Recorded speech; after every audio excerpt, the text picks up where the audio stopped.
গুম খুন ফেসিবাদ কায়েমের মাধ্যমে বাংলাদেশে খুনি হাসিনা এবং তার দোসররা গত 16 বছরে বাংলাদেশকে একটি অকার্যকর রাষ্ট্রে পরিণত করেছিল।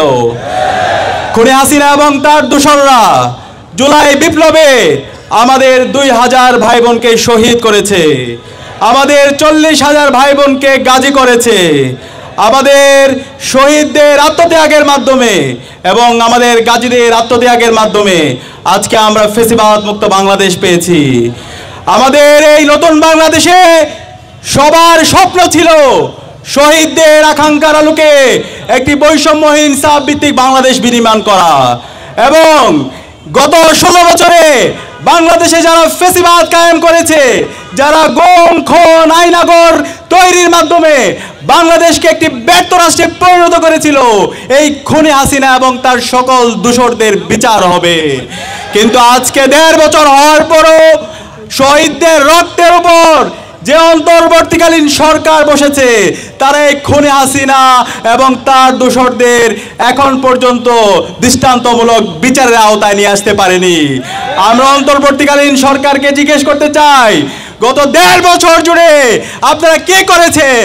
যে ফ্যাসিস্ট লীগ এই দেশ থেকে পালিয়েছে, খুনি হাসিনা এবং তার দোসররা এই দেশ থেকে পালিয়েছে, তারা কিভাবে এই স্বাধীন বাংলাদেশে আবার নতুন করে ষড়যন্ত্র এবং চক্রান্ত করার সাহস দেখাতে পায়?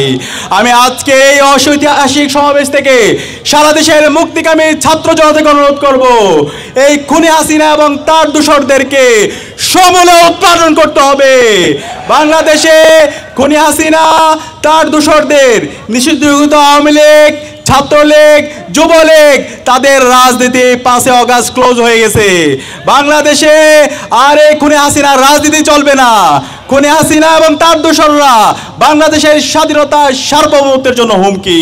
এদেরকে যেখানে পাবেন সেখানে তাদেরকে থানায় দিবেন, তাদেরকে জেলে দিবেন।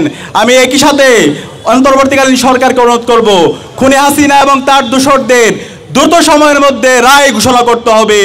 খুনি হাসিনাকে দেশে এনে তাকে ফাঁসিতে ঝুলাতে হবে।